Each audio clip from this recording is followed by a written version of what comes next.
SPACEAVOCAT, SPACEAVOCAT, le podcast. the podcast.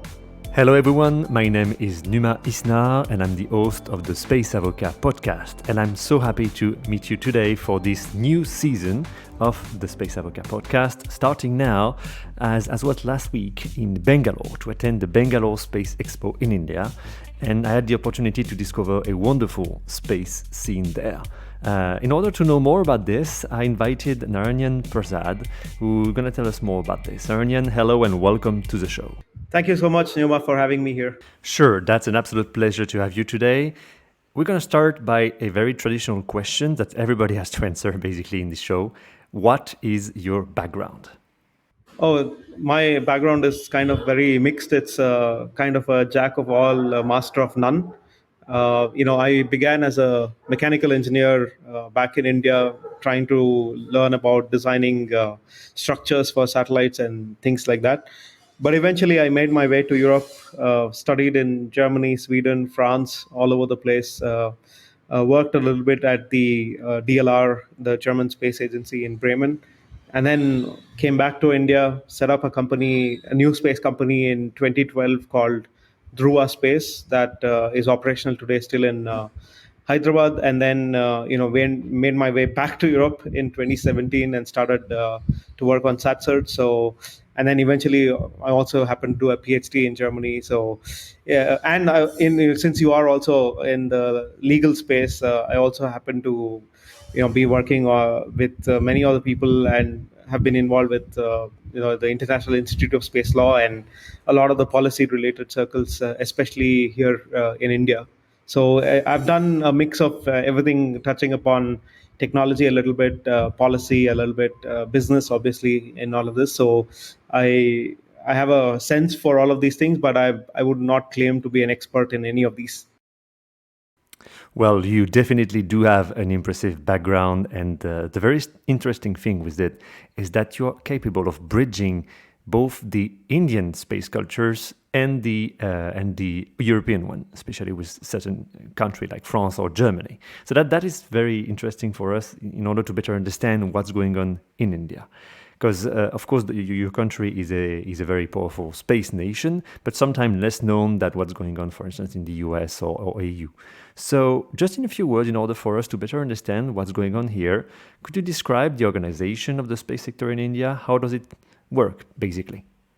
Sure, happy to. So the easiest explanation is, in India, we have ISRO as the primary organization, which is the one which is the parallel to CNES, which is also, a parallel to DLR. So the space agency is involved in the research and development and execution of the projects. And essentially, from a legal and a constitutional standpoint, we have this reporting to the Department of Space, which is basically the body that oversees the activities of the Indian Space Research Organization. So it is some sort of a ministry where a bureaucrat sits and basically has to oversee the somebody like NES, for example. So in some other countries, maybe in Portugal or other places, for example, it could be the science minister who's in charge. And in this case, we have the Department of Space and a secretary level position there who's looking at the activities under ISRO. And then when it comes to the policy making body that guides the Department of Space, and then through that ISRO, we have what we call as the Space Commission. And that's actually a body of several people who represent both the space people as well as the academics and many other experts, including some of the high level bureaucrats in the country who touch upon either security or foreign relations or defense or other aspects. They sit in this particular Space Commission and they guide the Department of Space and ISRO to take certain steps or take certain policies that is in the interest of our country, right? So on top of that is our Prime Minister, because ultimately the portfolio of space belongs to our Prime Minister, and he is the minister who is directly in charge of the sector. So this is like the bottom-up view. And then, below ISRO, you have a number of other centers where either people in ISRO are building satellites or rockets or ground segment or controlling satellites or processing data or all of these other aspects.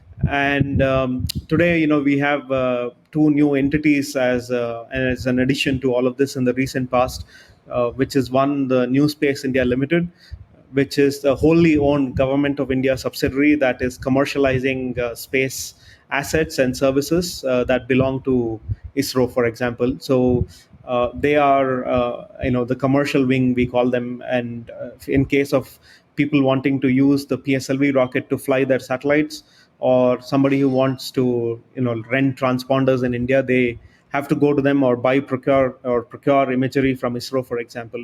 They'll have to go to them to get a quote for it, and then they are the ones who execute from a commercial standpoint. Although the technology and the technical know-how and the service itself is produced through ISRO satellites, they are the ones who to do it. And then you have InSpace, which is the regulator and the promoter in one body at the end. And then this is supposed to be an independent body that is around, and it's equal to ISRO, for example, but it's still under the Department of Space. And they are vested with interest of basically helping what the government calls as non-governmental actors in space, basically non-governmental private entities that are out there. And they are one as an action promoting them, as in promoting startups, small and medium scale enterprises, and even larger companies, and helping them get off the ground as a space business, to if they want to either fly a satellite or try to sell to people abroad or so on. Essentially trying to help the industry ecosystem mature. The second real job that they have is to also be like a regulator, which is creating a licensing process or to access frequencies, or creating a process to register satellites and giving them authorization to distribute data, or using a launch pad for flying private rockets and testing things out, and so on. So it's a fairly complex structure for somebody who comes from some other part of the world, because this has continuously evolved over the last 50 years or so. And it could look like it's very complicated, but it is very complicated. But I hope I was able to give you an overview of how this thing works. Yes, thank you so much for this great overview.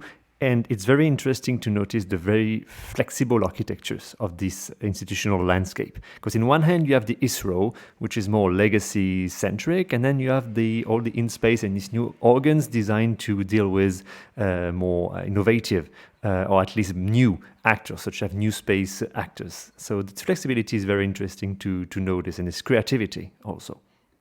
Yeah, I mean, it's again, there is a lot of interest in the recent past, I would say in the last 4 years, especially because our Prime Minister, is directly interested in seeing the space sector to be more commercial and more international, and more industry driven, private industry driven. So that has led to a lot of changes recently.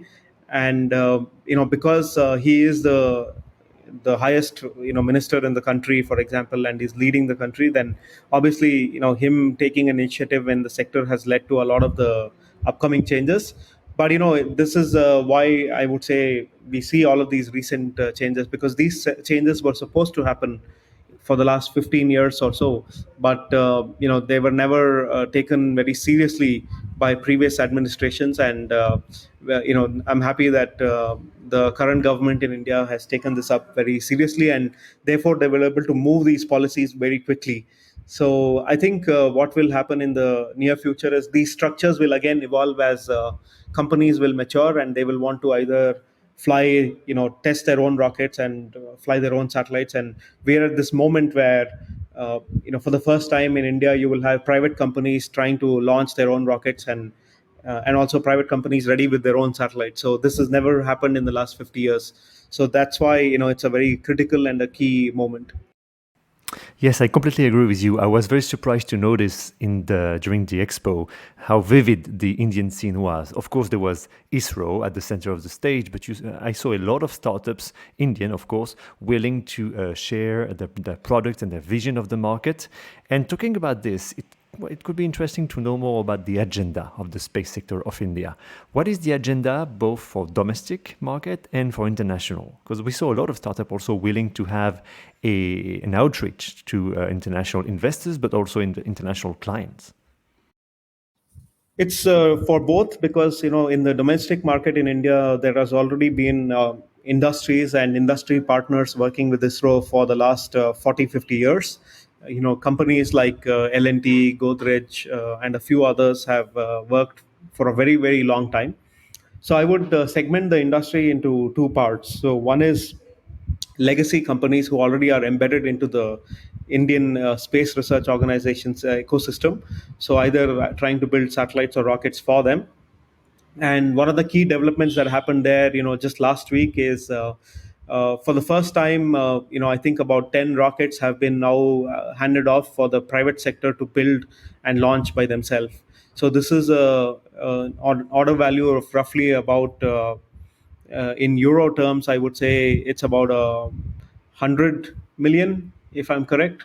Yeah, so it's about 100 million. It's about 110 million or so that the order value is, and then basically this is money for, I think, something like 10 rockets to be built and flown from the industry, and this will give them the impetus to for the first time take things to a scale at which the entire execution of the project of the rocket will be done completely at the industry level, right? So this is what is going to happen more and more, where even the bigger rockets will be given to the industry in the near future, and even the smaller SSLV that is going to come alive, that is also going to be given to the industry to then build.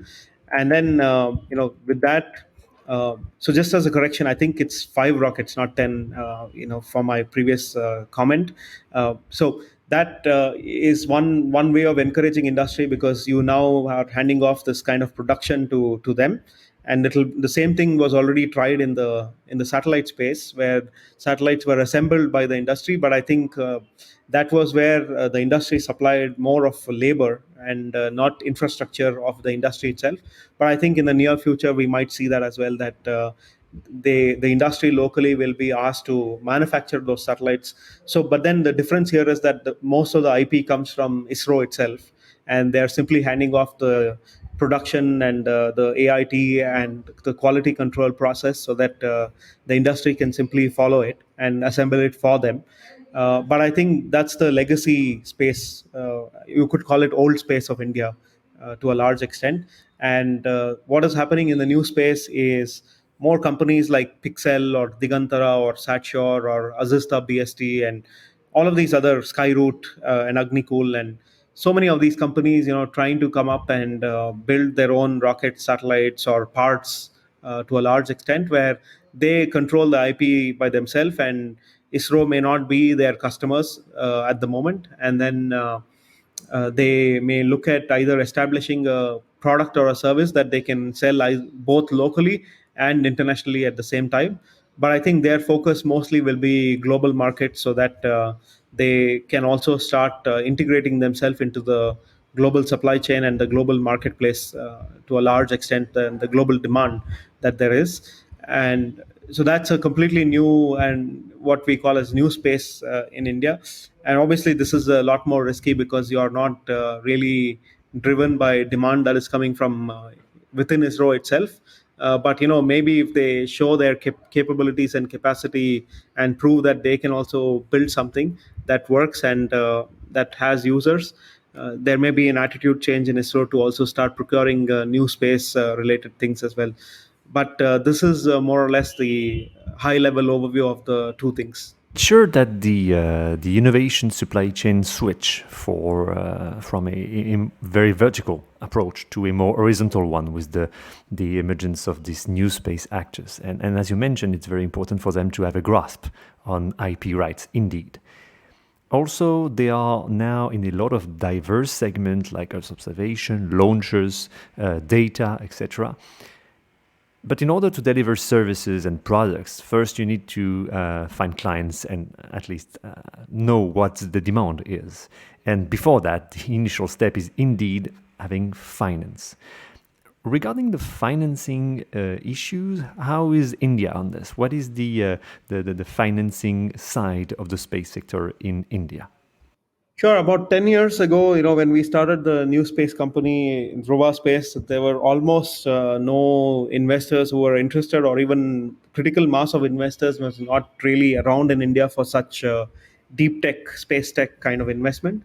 That has changed a lot in 10 years because India has seen, several billionaires who are, billionaires by doing tech related products, and India has also seen a large part of a lot of the major funds that operate around the world having India arms. And you have now Sequoia India, Lightspeed India, and Antler India, and so many of these names where basically VC firms that would be typically operating in Europe or in US, they have now an India arm with the fund being run by Indians and investing in local Indian companies as their brand, for example, right, and getting investors a return on that. So that is all happened in the last 10 years or so, and in the last 5 years more significantly. And that has opened up two main avenues, right? So one is really the availability of capital at angel investment level, where either there are some very rich, high net worth individuals who are interested in funding space for one reason or the other, and it could be just out of interest and curiosity, or to encourage the sector, and they don't mind losing that money.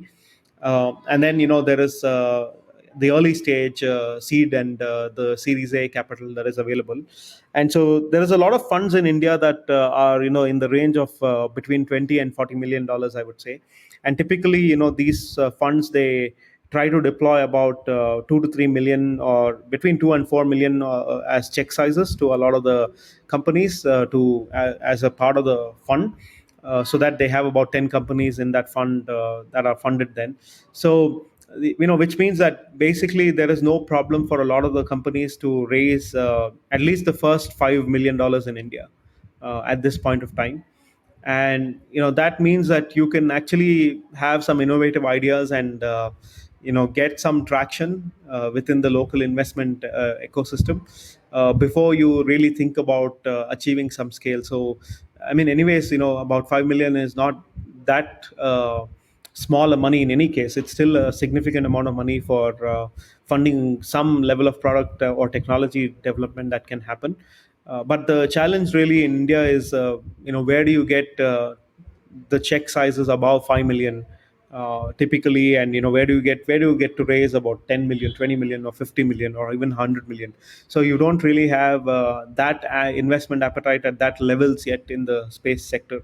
So that's where you might have seen that Skyroot announced an investment by Singapore based GIC last week of total of 50 million. And then that's where some of these companies, they need to, once they go to that level of Series B and C, they'll have to seriously start looking at traction with international venture capitalists or PE funds or others, to then look at maturing towards more of being an operational company with a product as big as a rocket or a satellite, or so on. So that's but then a lot of the companies also are SaaS companies, software as a service companies. They may still be very profitable by just having an initial Series A round, and they may never need to raise any capital anymore, and they may just take that capital and become a very large company by building a customer base just based off that. So there is both. So obviously building rockets and larger satellites takes more capital, and that will become more risky in fundraising over time. But then building SaaS based models for downstream applications has a lot more certainty with respect to investment at the early stages. And then as you sell more, you can achieve scale more, and so on. So you may not really need a lot of the higher levels of capital when you go in that direction as well. So this is how the funding really has evolved, and I think as some of these companies, they show some results in the next year or two, I'm pretty sure that maybe some of the larger Indian families who run very large businesses or even large corporates in India may be seriously looking at the next range of companies that will come through as the first range of people prove themselves as worthy entrepreneurs in India. Still on this issue of financing, during this expo, there was a lot of startups using and dealing with a very diverse type of segments. We had launchers, we had satellite manufacturers, we had data providers, etc. Regarding the financing, what is for you the hottest segments right now? And the other side of the question would be more geographic.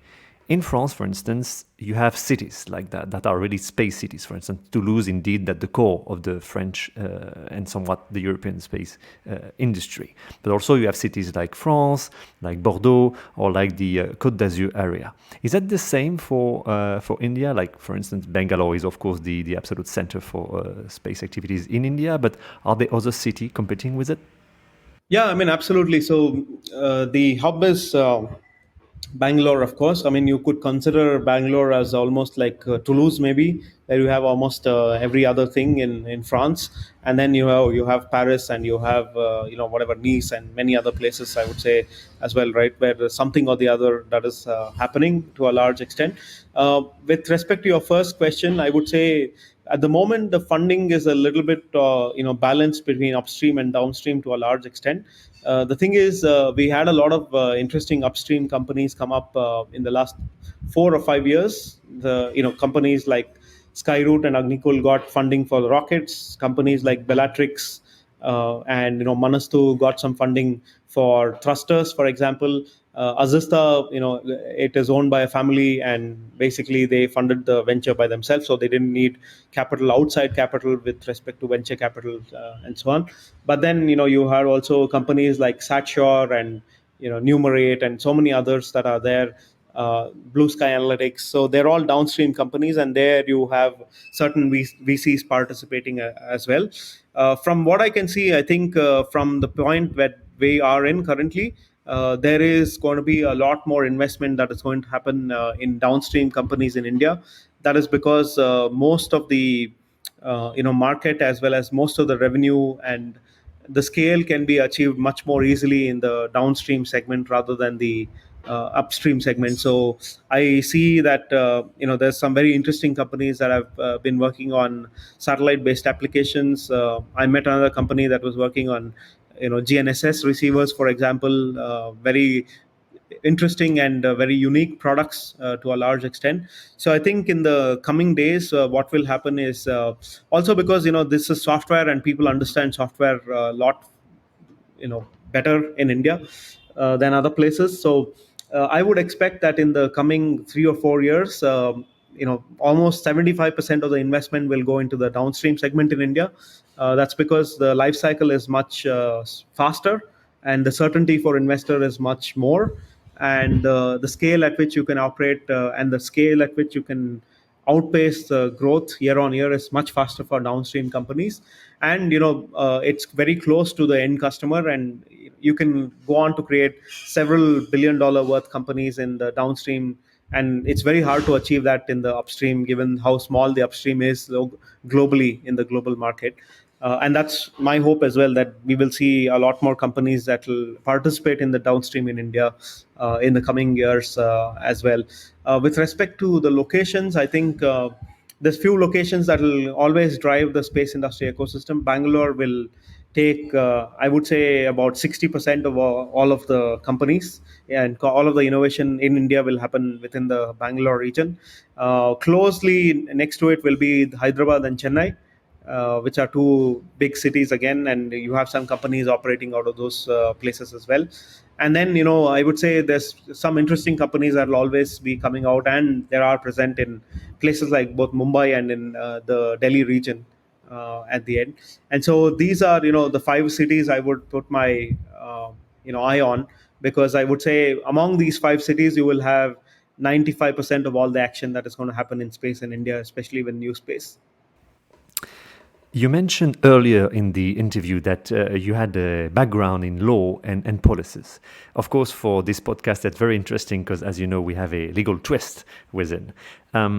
India and the space policies, we know that there've been a lot of discussion and draft proposed the last few years, but there is no, to my knowledge, there's not yet any Indian Space Act.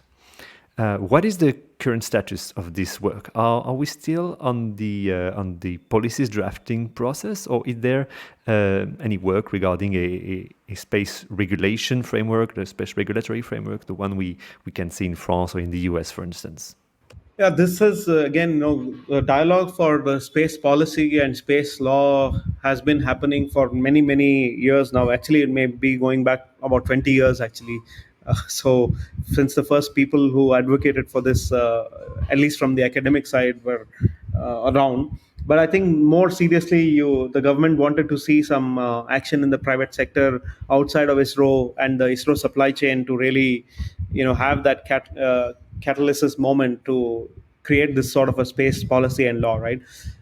As a background, I think the space law policy or the space law draft, the first draft, I think came up in somewhere around 2017, as I remember, and that was a pretty not so mature draft, I would say, because it had a lot of aspects that was not very much in favor of a lot of the entrepreneurship that could happen. So I'm happy that particular draft was taken down, and there was a new draft that was then tried to put together. But then again, on the policy front, after InSpace was created in the last couple of years, they came up with kind of individual policy drafts, or ISRO came up, with individual policy drafts, and then for each of the verticals. So they had a draft policy for remote sensing, draft policy for communication, draft policy for like ground segment, and human space flight. And these were the things that were on the anvil, as we would have individual draft policies for individual areas.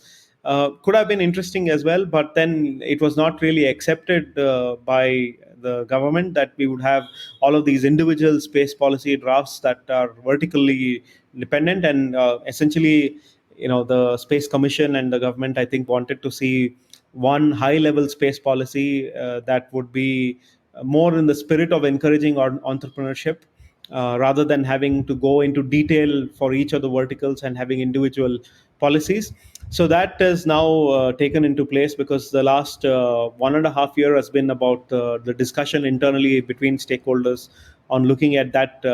So from my sources, I know that there's very keen interest to now release that to public before the end of this year, and get that out, saying that this would be India's space policy. And obviously, this is space policy in terms of a very narrow reading of the space policy. This is space policy for industry, not for anything else. This doesn't have aspects of either space exploration, or for example, space weather, or space debris, or space militarization or security. Or this doesn't concern many aspects of space policy. When we talked about the draft space policy here, it's a draft space policy that is with respect to encouraging industry to build and roll out new products and services that are out of India. So that's the focus here when we talk about the space policy. It's a more of an industry-based or industry-focused space policy, and not on the other topics that are related to ISRO or the government in one fashion or the other. There has been also the discussion on the draft space bill and the space law.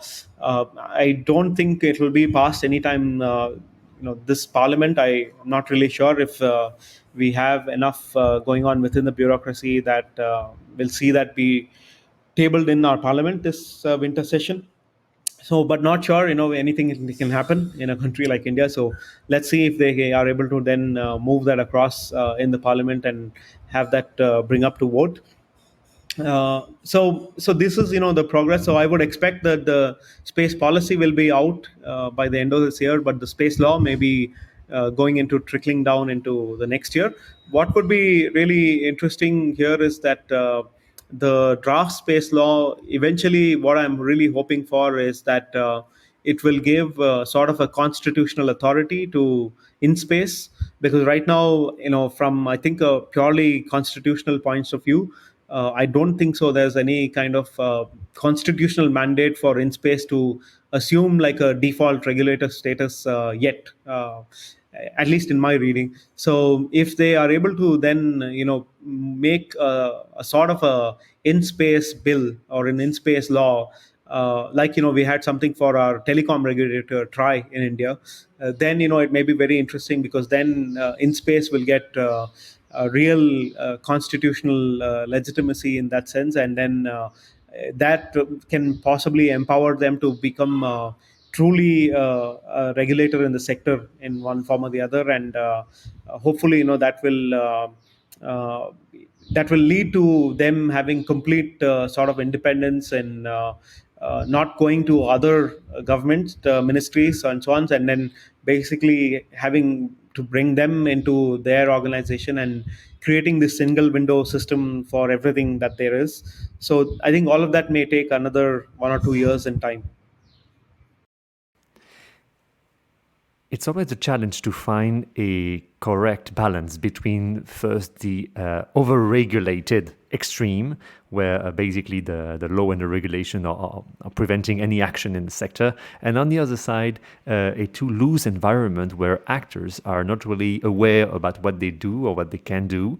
And finding this balance is very critical. So I understand how lengthy this process can be, because in space you are dealing with very critical parameters such as like spectrum authorization, launching authorization, which are something that are really critical for a country. So you need to have a constraint or at least a regulatory standpoint. But on the other hand, you don't want this to be an overburden, and you don't want this to kill the ventures or all the enthusiasm going in the new space right now.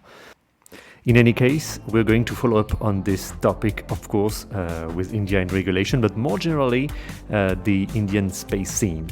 Narayan, I want to thank you so much for being here with us today. It was great to hear from you and to understand more and better what is the Indian space sector. See you soon on this show.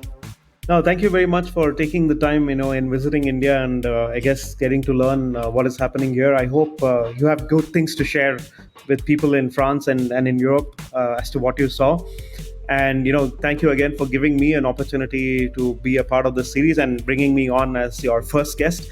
I hope, your podcast reaches far and wide, and I'm happy to share it at least with my audience here in India and my network of people here as well.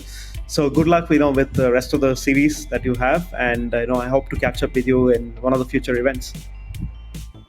Of course, that will be a pleasure to meet you again and to have new episode about this thrilling Indian space scene.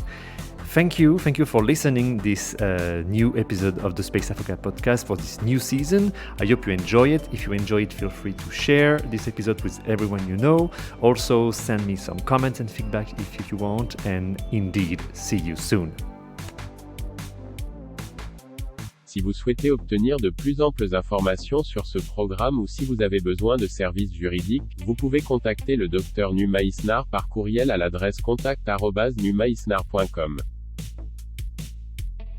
If you want more information about this program or need legal services, you can contact Dr. Numa Isnard via email at contact@numaisnard.com.